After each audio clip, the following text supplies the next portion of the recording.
May warrant of arrest na para kay Jaren, para dun sa attempted rape niya. Talaga? Ganito, Jared. Imimit ka ni attorney sa airport. Nasa kanya ang passport at ticket mo. Di ba sabi niyo malakas yung kaso natin? Ano nangyari doon? Dali lang, kuya. Miguel! Sandali! Sandali! Kala mo ba makakatakas ka sa batas? Umpisa pa lang to. Pagbabayarin pa kita sa mas malaking kasalanan mo. Kapag dito eh. Hindi mo na kailangan magsinungaling dahil asa akin na ebidensya. Totoo bang nandun ka? Magsabi ka ng totoo, Jared. Pati ikaw, pinagbibintangan mo na ako. Anong ginagawa mo dito? Walang bail ang kaso mo ah! Nag-petition kami for bail. Strategy nyo lang naman to para mailis ang kaso sa'yo.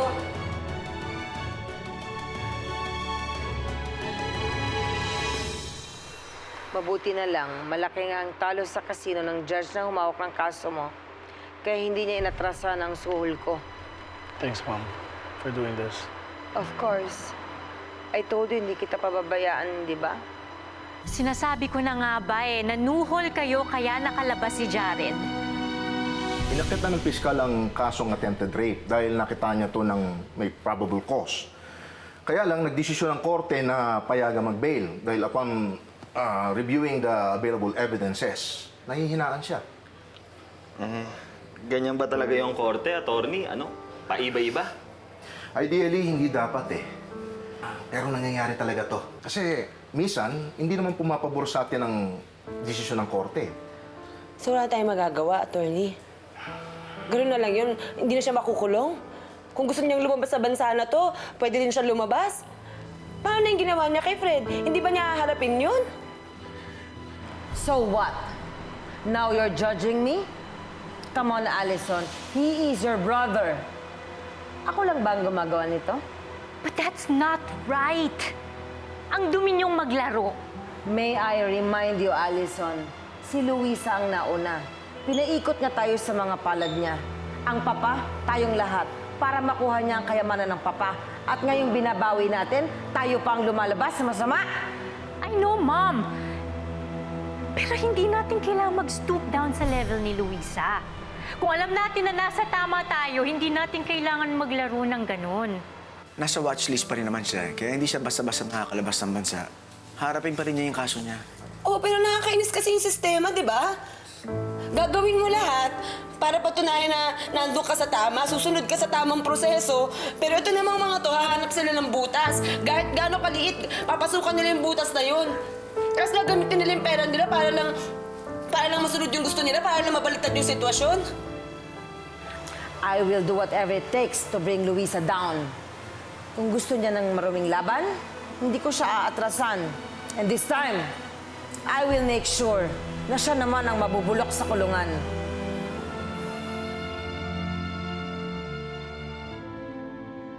Ang importante, ginagawa mo ko ng tama. Hindi ba nakakapagod na? Parang ayoko na eh. Parang hindi ko na kayang ilaban pa to. Luisa, hindi pwedeng ganun. Isipin mo na lang si Ronron. Ano yung mangyayari sa kanya? Paano kapag nakulong ka? Ano si Ronron?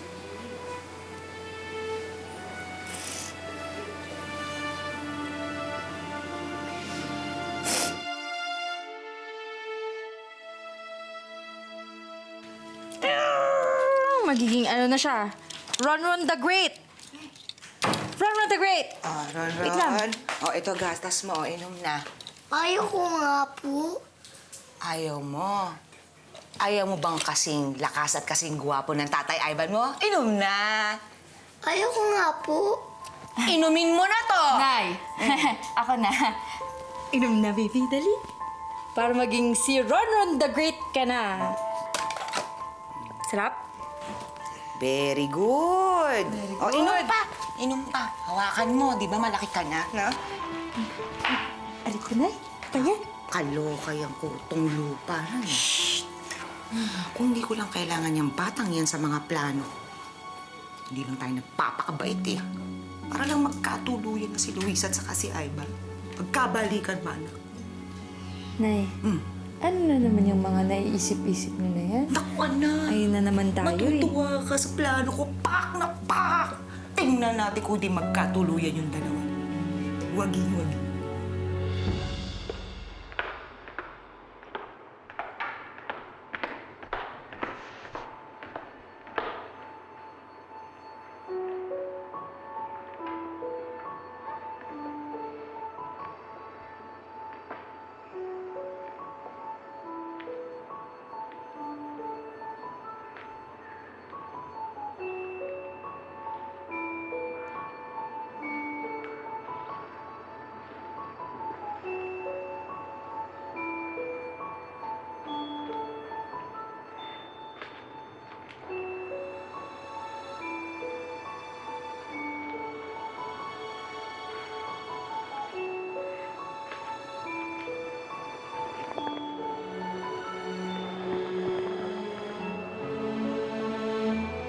Kahit anong mangyari, nandito lang ako para sa'yo. Hindi kita iiwan. Ayun ni Ron. Mahal pa rin kita hanggang ngayon.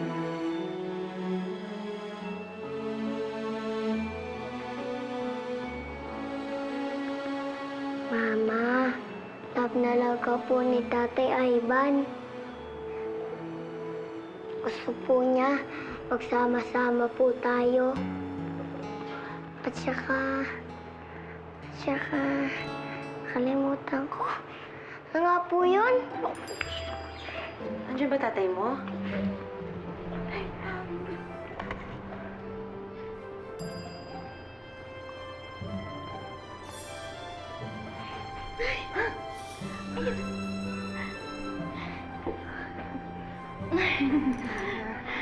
Kayo po ba may gawa nito? Surprise namin po to, Mama. Para magsama po kayo ni Tatay Ivan.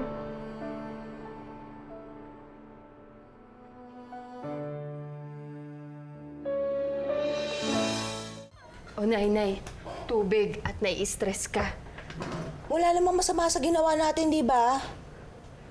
Eh, di ba, yun naman talaga ang nararamdaman mo para kay Luisa. Ay, nagkausap na kasi kami ni Luisa eh. Sa ngayon, hindi pa handa si Luisa. Yun na yung napag-usapan namin. Sus! Magpaligoy-ligoy pa kayo, eh, doon din naman ang pupuntahan ninyo. Nay, maniwala kayo sa akin, gustong-gusto ko. Literal, gustong-gusto ko.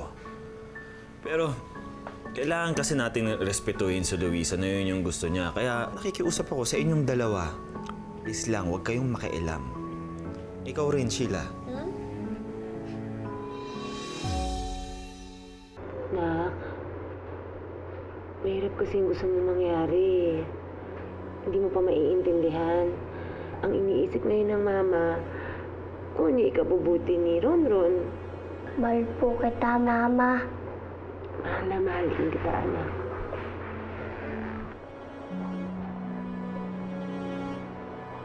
Luisa? Alam ko nakapag-usap na tayo, pero pasensya ka na sa nagawa nila nanay, ha? Pati patuloy si Ronron nadamay. Okay lang yun. Huwag na lang sana maulit. Sasabihan ko sila. Luisa, nahuli na namang pulis si Manandela. Nasa presinto siya ngayon. Oh, Talaga? halika na.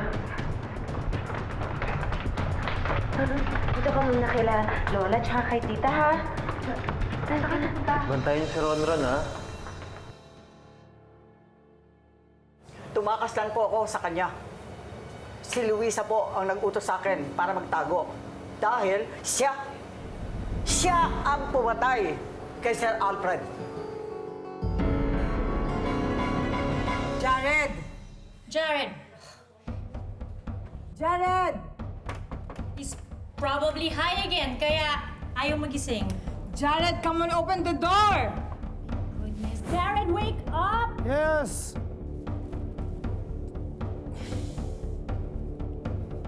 Hurry up! Yes!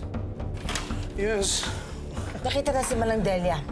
Nasa presinto siya ngayon, nagbibigay ng statement against Luisa. I don't wanna miss it. Get ready. Hurry Come on. up. Go! Come on. Kitang-kita po ng dalawang mata ko kung paano niya pinatay si Sir Alfred. Manang Delia, ano to ginagawa niyo na sinasabi ninyo? Dinaganan niya ng unan ang mukha ni Sir Alfred. Tapos nagturok siya sa sarili niya. Para siya mawala ng malay.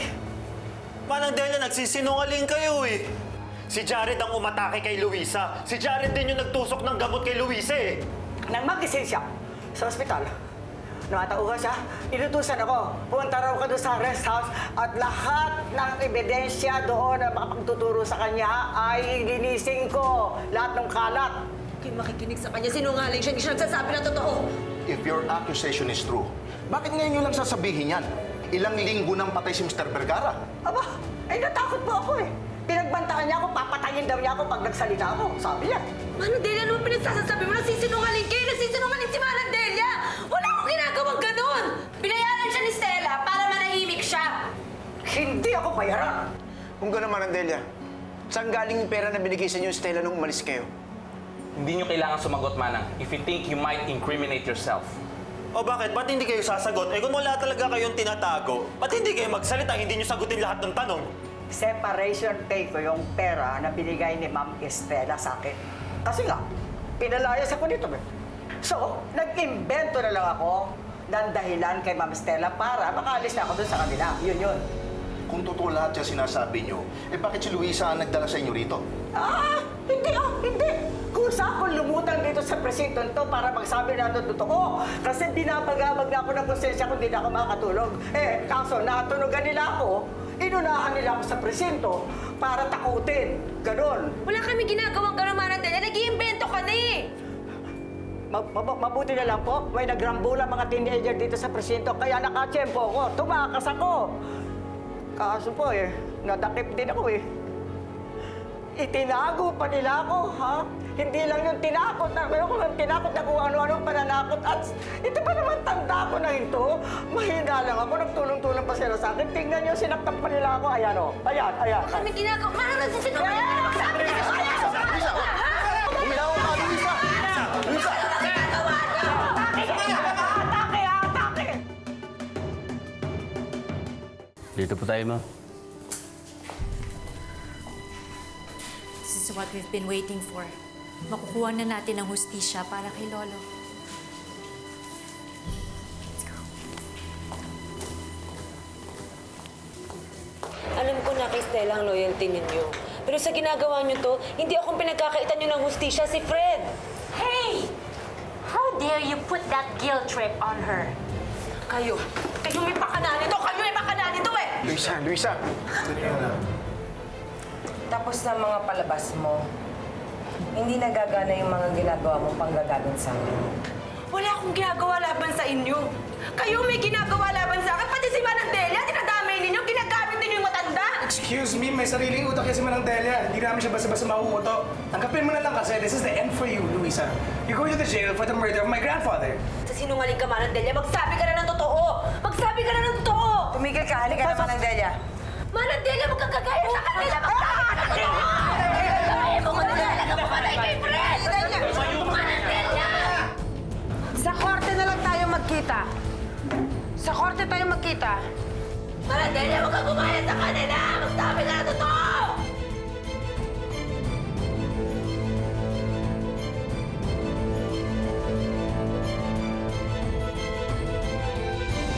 Hindi ako makapaniwalang magagawa ni Manang Delia yun. Naku, Luisa, pera-pera lang yan. Sabugan mo ng pera kung di yan bumaliktad yung matandang yan. Hindi kailangan magbayad ng pera ni Luisa dahil wala siyang kasalanan. This is all Stella's game plan. At alam ko na mangyayari ito. Lalo na nung nawala yung mayordoma. Pero huwag kayong mag-alala. Dahil mahirap magtahi-tahi ng kasinungalingan at sasabog ito sa loob ng korte. Kayang-kaya naman nila impluwensyahan yung korte. Pero hindi yan Diyos, Luisa. Sa laban na to, kakampi natin ng Diyos. Kaya hindi tayo susuko.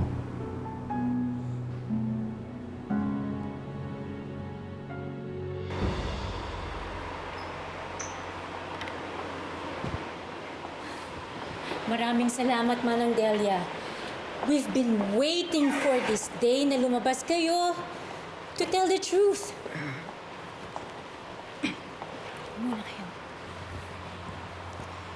Upo ka, Manang. Huwag kang mag-alala.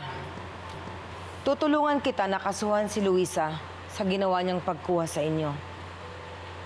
Manang Delia, alam ko kung anong pinagdaanan niyo sa kamay ni Luisa, but you're safe now. Nandito na kayo ulit sa bahay.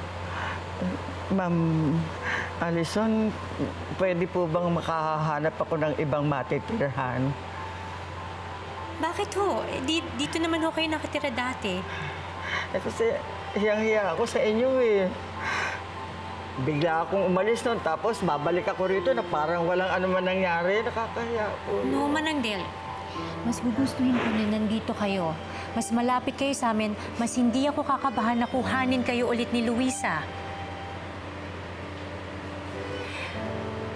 Manang Delia, ako, si Mom, si Jared, will all protect you.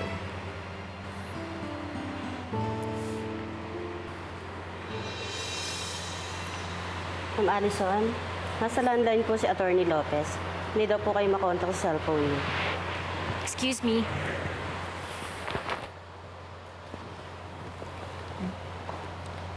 Manang. Okay ka lang? Ma'am, nag-aalala po ako sa pamilya ko, ma'am. Paano na sila? Manang, huwag kang mag-alala. Akong bahala sa kanila. Hindi sila magagalaw, hindi sila maaano. Hanggat nasa akin ka. Gusto ko na po sila makasama mo. Eh kung makipagtulungan na lang kayo sa amin para matapos itong kaso na to. Diba? Para makita niyo na yung pamilya niyo. Good news. Nakausap ko na si Attorney Lopez. We're all set. Babagsak na si Luisa in no time.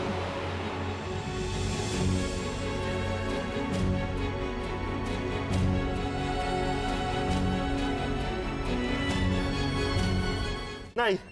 Ano yan? Ba't ang dami niyong dala lang? Kaya naman dito ba kayo titira? Aba, siyempre! Sa namin aalagaan si Ronron dun sa apartment mo na maliit. Eh di hamak na mas komportable dito, nak! Okay naman yung apartment, ah. Luisa, magandang araw! Ito na lang, pagkain para sa'yo. Ay, naku, nakakaya naman, Aling Esme. Kayo na nga nag-alaga kay Ronron eh, tapos may paalmusal pa kayo. Naku, wala yun! Di ba palagi ko naman ginagawa yan? Yung nakatira ka pa sa amin, di ba?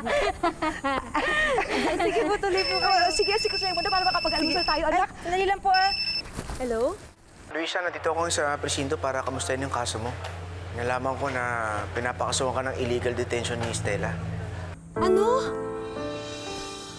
Hindi talaga titigil yan si Stella eh. Gusto yata lahat ng kaso isang pa kay Luisa eh. Nakapag-bail out na si Luisa sa kasong sinampan nila na parasite. But they want her to put her back in jail dahil nagsampa na naman sila ng panibagong kaso. Attorney, ano ba yan? Pwede tayo magpiansa dyan sa illegal detention? Unfortunately, it's not. Pero, attorney, nasa judge pa rin naman desisyon kung makakalaya si Luisa, di ba? Okay, tatapatin ko kayo. Malakas ang kasong isinampa kay Luis. At I don't know for sure kung makakalabas siya kahit sa bail lang. Luisa. Tumakas ka na lang kaya? Ivan, para sinabi mo naman guilty si Luisa kahit wala naman siya kasalanan pag ginawa niya yun. Mark, alam nating malinis si Luisa. Pero hindi ang batas. Dahil nabili na to nila Stella. Nawalan na ng ama noon si Ronron. Ayokong pati nanay mawala sa kanya. Kaya wag na tayong umasa pa na may hustisya dito.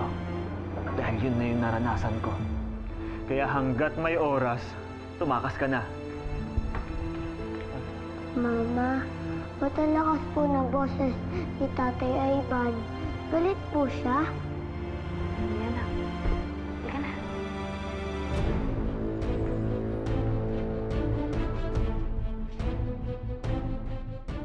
I have a bad feeling about Manandela, ma'am. Sa tingin ko talaga, anytime ilalaglag niya tayo. No. Hindi niya gagawin yun. She's always been loyal to us. I will call you again. Wala naman akong magagawa eh.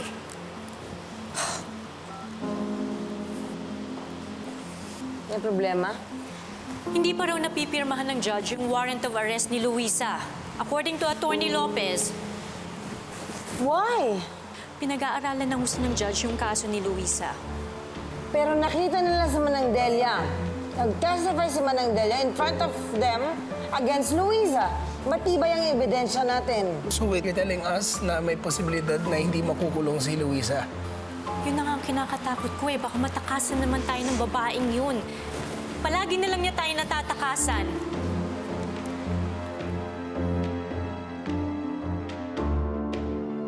Oh, halika na kayo. Huwag na kayo magdala ng marami. Ito na. Mama, ba't po tayo aalis? Gusto lang kita maging masaya, anak. Yun lang.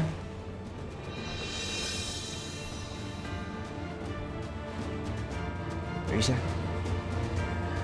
nandiyan yung sundo natin.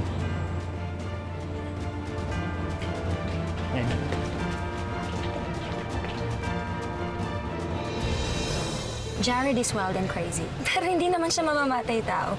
May ebidensya ho kami. May tinurok ho na drugs kay Luisa nung mangyari ho yung krimen. Tsaka ho yung sugat ni Jared sa braso. Kapareho ho nung umatake sa kanya. Pero kung may alam naman ho kayo, tulungan niyo naman ho kami. Alam po kung gaano ka kadismayado nung nakita mo kami ni Luisa. Ginagawa mo ba to para gantihan kami ni Luisa? Gusto ko lang magkaroon ng hustisya ang pagkamatay ni Lolo. Hindi si Luisa ang pumatay sa lolo mo. Nandyan. Nandyan sa loob ng pamamahay yung mamatay tao. Si Jared, siya ang pumatay sa lolo mo.